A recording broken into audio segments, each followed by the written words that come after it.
बहुत समय पहले की बात है। एक देश में एक राजा राज करते थे। उस राजा के पास एक बहुत खूबसूरत तालाब था जिसमें कई सारी मछलियां हुआ करती थी। उन मछलियों की देखभाल के लिए राजा ने एक मछुआरे को काम पर रखा था। उस मछुआरे का स्वभाव बहुत अच्छा था।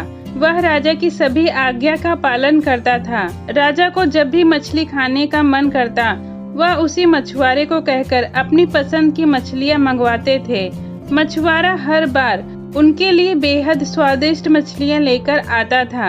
एक दिन राजा के मन में यह सवाल आया कि भला हर बार यह इतनी स्वादिष्ट और बढ़िया मछली कैसे पकड़ कर लाता है।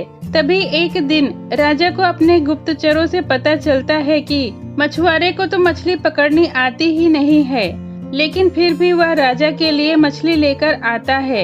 एक दिन राजा ने सोचा कि क्यों न इसकी जांच की जाए कि ये मछली कैसे पकड़ता है। राजा ने तुरंत दास को आदेश देकर मछुआरे को बुलवाया और कहा, सुनो, आज तुम मेरे लिए तालाब की सबसे बड़ी मछली पकड़कर लेकर आओ। मेरा मछली खाने का बहुत मन हो रहा है।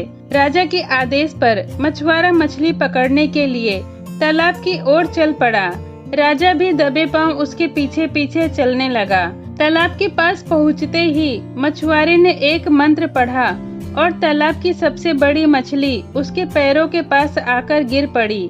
फिर मछुआरे ने तालाब को झुककर प्रणाम किया और वहां से महल की ओर निकल पड़ा।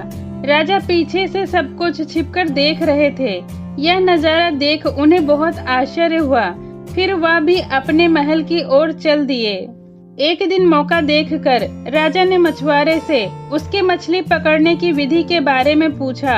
राजा ने कहा, तुम ऐसा कौन सा मंत्र जानते हो जिसके बोलते ही मछली खुद ब खुद तुम्हारे पास आ जाती है? कृपया करके मुझे भी वह मंत्र सिखा दो। राजा की बात सुनकर मछुआरा अचरज में पड़ गया। उसने कहा, क्षमा कीजिए महाराज, मैं इस मंत्र का उच्चारण आपको नहीं सिखा सकता हूँ। राजा शांत नहीं बैठे। वह मछुआरे को बार बार मंत्र सिखाने की जिद करने लगे। अंत में मछुआरा मजबूर हो गया और उसने राजा को वह मंत्र सिखा दिया। मंत्र सीखने के बाद एक दिन राजा तालाब के किनारे अकेले गए और उस मंत्र का उच्चारण किया। तभी एक मछली उनके पैरों के पास आकर गिर पड़ी। यह देखकर राजा बहुत खुश हुए। उनकी खुशी का कोई ठिकाना नहीं था। वह सबको यह बात बताना चाहते थे। एक दिन मौका देखकर उन्होंने अपने दरबार में सभी लोगों को इस मंत्र के बारे में बता दिया। राजा की बात सुनकर सभी बहुत चकित हुए और उन्होंने पूछा कि इस मंत्र के बारे में उन्हें किसने बताया। इस पर राजा ने कहा, बहुत समय पहले वह एक महान ऋषि से मिले थे। उन्होंने ही इस मंत्र के बारे में उन्हें बताया है। राजा की बात सुनकर सभी मंत्री भी इस बात की सच्चाई जानने के लिए तालाब के किनारे पहुँचे और उस मंत्र का उच्चारण करने लगे। मंत्रियों के द्वारा कई बार मंत्र बोले जाने पर भी एक भी मछली तालाब से नहीं निकली। इस वजह से राजा सभी मंत्रियों के सामने बहुत शर्मिंदा हुए। इसके बाद वह उस मछुआरे पर गुस्सा होने लगे और उसे सजा सुनाने का आदेश दिया। तभी तालाब से अचानक एक आवाज आई, सुनो राजन, तालाब से एक भी मछली नहीं निकली। इसमें मछुआरे का कोई दोष नहीं है, बल्कि इसमें गलती तुम्हारी है।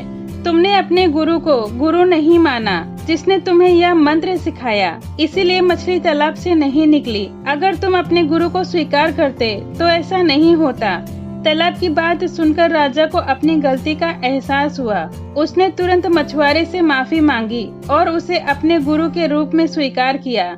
इसके बाद वह मंत्र काम करने लगा और राजा भी खुश हुआ। दोस्तों, इस कहानी से हमें सीख मिलती है कि इंसान को कभी भी झूठ नहीं बोलना चाहिए और न ही अपने गुरु का अपमान करना चाहिए।